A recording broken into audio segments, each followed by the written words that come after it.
Bonsoir et bienvenue à tous dans ce nouveau numéro de PP News. Pour débuter cette édition, nous vous emmenons à la rencontre de professeur Sogodogo Ali, un expert en médicaments traditionnels dont les compétences et la crédibilité sont largement reconnues. Abidjan abrite une industrie de la mode florissante où des vêtements de toutes sortes sont produits en masse. À Adjamé, cœur du commerce, une fabrique produit des vêtements sur lesquels sont apposées des marques européennes, américaines ou chinoises les plus prisées. Alors que la notion de Made in Côte d'Ivoire n'est pas encore pleinement ancrée, les couturiers de Petit Lomé adoptent des stratégies pour promouvoir leur création et concurrencer, pourquoi pas, les articles importés.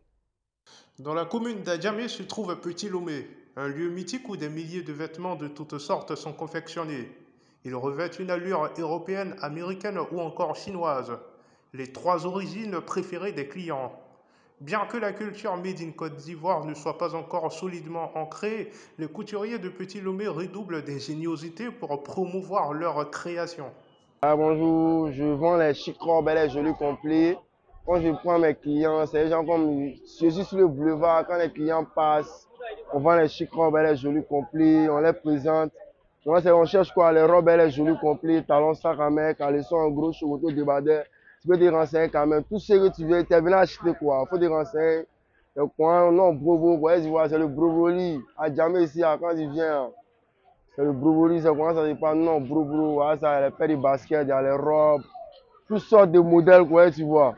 Voilà. Maintenant, si on les pris aussi, on sort au magasin, on les montre nos articles. Si elle a choisi, en cas de cas, si elle a choisi, on fait nos prix, on gagne pour nous dessus, le magasin gagne aussi. Actuellement, je choisi le Gassa, je fais le Gassa. Mais quand même, on s'en sort pas mal. Voilà, on est dedans, on travaille à Djamé, c'est que tout le monde. Voilà les quatre, dans les profils là. On vient chercher les clients au bord de la route, on part avec eux dans le magasin, on les présente nos articles. En fait, les demandes, c'est ce qu'ils veulent quoi. Parce que nous, ici, on vend tout. C'est l'homme, on ne vend pas. Donc, même mannequin, on vend tout ici. C'est l'homme, seulement, on ne vend pas.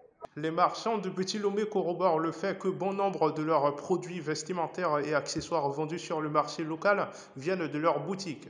Une grande fierté pour ces braves gens. Hussein Jamila, originaire du Nigeria, s'est établie depuis 8 ans au marché Petit Lomé à Adjamé en tant que restauratrice. Malgré sa maîtrise approximative de la langue française, elle parvient à communiquer tout en offrant une variété de plats locaux, satisfaisant ainsi les besoins alimentaires des travailleurs du marché. Son intégration réussie dans la culture ivoirienne a contribué à sa popularité et à fidéliser ses clients. Jamila est une expatriée nigériane. Arrivée en Côte d'Ivoire, elle s'est aussitôt lancée dans une activité génératrice de revenus. Les barrières de la langue ne l'ont guère fait reculer. Elle détient son propre restaurant au marché Petit Lomé d'Adjamé, dans lequel elle propose divers mets locaux. À Foutou, à Essou. Ça vaut 8 ans. 8 ans. Manger là, c'est trop cher. Viande en pomme, on payait 2000. Maintenant, là, c'est 3000. Ça, des riz, là aussi, c'est trop cher. Ah, c'est ça. Et puis, il n'y a pas banane aussi. Banane est trop cher. Cette marché, Petit Lomé, c'est la plus grande vendeuse de riz présentement que nous on connaît dans le marché. Sincèrement, ces plats sont formidables. Moi, même quand tu me vois comme ça, c'est au moins 3 plats ici de chercher pour aller. Et mais ça y est au black. Moi, je travaille au black. L'installation de Jamila en Côte d'Ivoire est un pari réussi. Grâce à son activité de restauratrice, elle parvient à envoyer de l'argent à sa famille au Nigeria. Dans le domaine des médicaments traditionnels, le professeur Sogodogo Ali se démarque par son expertise et sa crédibilité. Sa charrette ambulante, surnommée pharmacie, lui permet de partager ses compétences avec la population et sa reconnaissance auprès de l'ordre des tradipraticiens et du ministère de la Santé inspire confiance chez ses clients. Ce Godogo Ali est un médecin traditionnel. Accompagné de sa charrette, il parcourt la ville pour montrer aux passants les bienfaits de ces médicaments traditionnels. Il soignerait des maladies comme le paludisme, la fièvre jaune et bien plus.